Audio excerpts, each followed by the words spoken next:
দর্শক দেখুন গতকাল কি ঘটনা ঘটেছে। ছাত্রদলের নেতা কি ঘটনা ঘটিয়েছে। সেনা সদস্যকে অপহরণের ঘটনায় জেলা ছাত্রদল সভাপতির পদ স্থগিত। সেনাবাহিনী মোটামুটি বিএনপি হোক, জামাত শিবির হোক কিংবা আওয়ামী লীগ, দেশের সমস্ত রাজনৈতিক দলের একটা ভারী সমর্থন, শ্রদ্ধা, ভালোবাসা, বিশ্বাস, গর্ব, সমস্ত কিছুই প্রত্যেকেরই, সে যে রাজনৈতিক দলই হোক না কেন, প্রত্যেক মানুষের, প্রত্যেকটি রাজনৈতিক দলের সবারই একটা গর্বের বিষয় হচ্ছে বাংলাদেশের সেনাবাহিনী। এখন সেই সেনাবাহিনীকে ধরে মারধর, তাকে সকলের সামনে অপমানিত করা, এমনকি তার কাছে থাকা যত মালামাল আছে সেই সমস্ত কিছু ছিনিয়ে নেওয়া, এটা কত বড় অপরাধ? নাকি এটা কোনো অপরাধই নয়, যার জন্য ছাত্রদলের সভাপতি বিনা কারণে জোর জবরদস্তি করে এই সেনাবাহিনীর উপরে এরকমভাবে অতর্কিত হামলা চালিয়েছে। সুতরাং এক সেনাবাহিনীর সদস্যের উপরে বিএনপির ছাত্রদলের এক নেতা বিনা কারণে, বা বলা ভালো তুচ্ছ একটা ঘটনাকে কেন্দ্র করে দেশের এক সেনা সদস্যের উপরে যদি এরকম অতর্কিত হামলা করতে পারে, তাহলে দেশের সাধারণ মানুষের উপরে আগামীতে কি ঝড় নেমে আসতে পারে, বা ছাত্রদলের নেতারা কি করতে পারে, তার একটা অনুমান আমরা এই প্রতিবেদন থেকে পেয়ে যাচ্ছি। ছাত্রদলের সভাপতি মাহফুজ আলম, বিএনপি ও অঙ্গ সংগঠনের 10 নেতা, তাদেরকে মাত্র 3 মাসের জন্য পদ স্থগিত করা হয়েছে। এত বড় একটা অপরাধ, এত বড় একটা অন্যায় অন্য কেউ নয়, দেশের 20 কোটি মানুষের ভরসা, বাংলাদেশের সার্বভৌমত্ব অক্ষুণ্ণ রাখার প্রতি যারা শেষ আস্থা, যাদের হাতে এই দেশের সমস্ত সম্মান টিকে আছে, কোনো বহিরাগত শক্তির সাথে লড়াই করে দেশের সার্বভৌমত্ব টিকিয়ে রাখবে যারা, তাদের উপরে এরকম অতর্কিত হামলা, এটা বিএনপির আদর্শের কোন স্বীকৃতি দিচ্ছে, বা বিএনপির কোন আদর্শের বহিঃপ্রকাশ হয়েছে, এটা আজ আমাদের একটু জানা দরকার। দর্শক বন্ধুরা, ঘটনার সূত্রপাত হচ্ছে আপনার গতকালকে বরিশালে বালুমহলের দরপত্র নিয়ে সেনা সদস্যকে অপহরণ করা হয়েছে, তারপর তাকে মারধর করা হয়েছে এবং তার কাছে থাকা সমস্ত মালামাল ছিনিয়ে নেওয়া হয়েছে।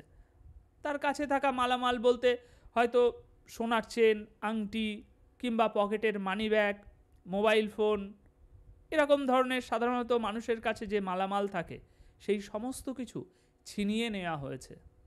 এখন আমি এখানে বেশি বিশ্লেষণে যাব না যে দেশে এই যে যত চুরি, ডাকাতি, ছিনতাই এসবগুলো হচ্ছে, এগুলো কারা, এই বিশ্লেষণে আমাদের যাওয়ার দরকার নেই।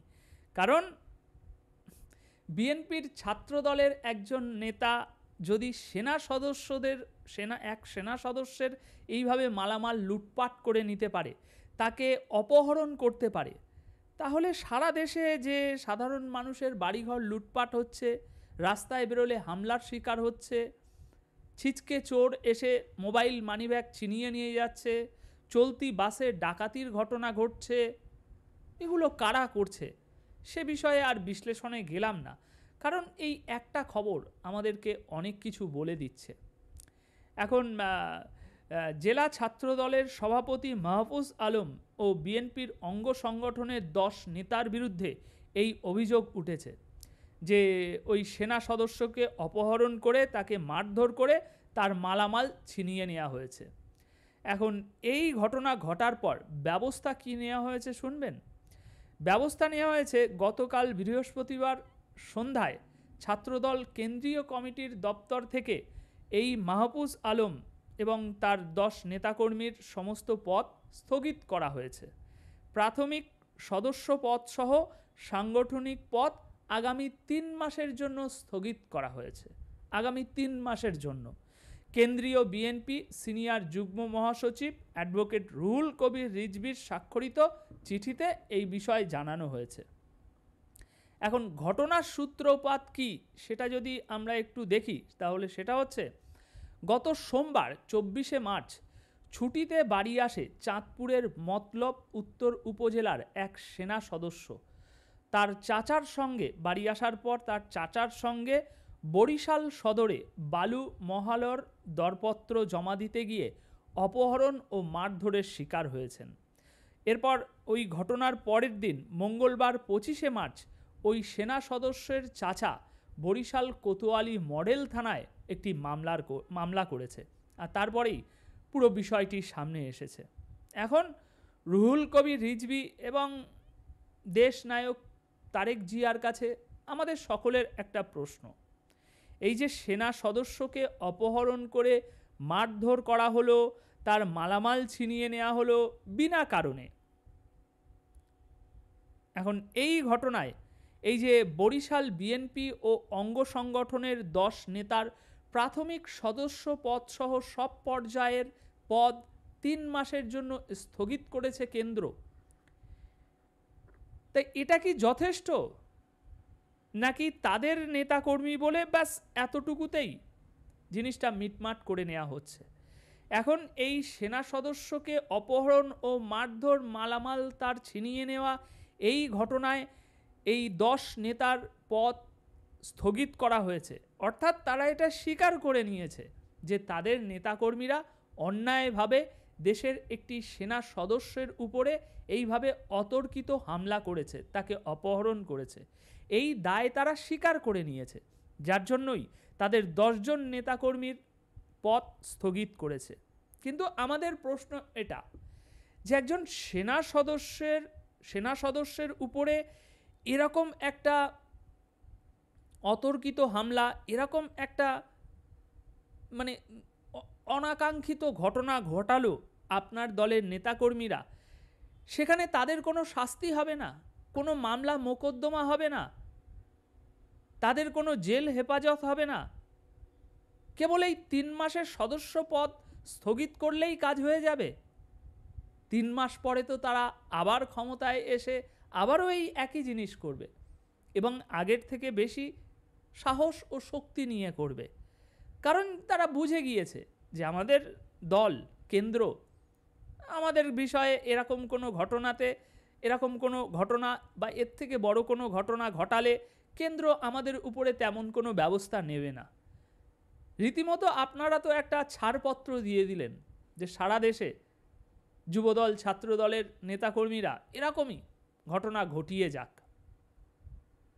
তা নয়তো কিভাবে এটা বৈধতা পায় আপনাদের কাছে যে একজন সেনা সদস্যকে অপহরণ করা? এটা তো একেবারে মানে ভাবনারও অতীত। তো দর্শক বন্ধুরা, এখন আপনাদের মতামত জানতে চাই, এ বিষয়ে আপনারা কি বলতে চান? বিএনপির এই ছাত্র দলের নেতার যে কর্মকাণ্ড, সেই কর্মকাণ্ডের উপরে বিএনপির কেন্দ্রীয় কমিটি থেকে যে সিদ্ধান্ত নেওয়া হয়েছে, সে বিষয়ে আপনারা কি একমত যে এই ছাত্র দলের এই নেতা দেশের সম্মানিত এক সেনা সদস্যের উপরে যে অন্যায়টা করেছে, সেই অন্যায়ের জন্য ছাত্র দলের 10 নেতাকে কেন্দ্র থেকে যে শাস্তি দেওয়া হয়েছে, এই শাস্তিটা কি যথেষ্ট?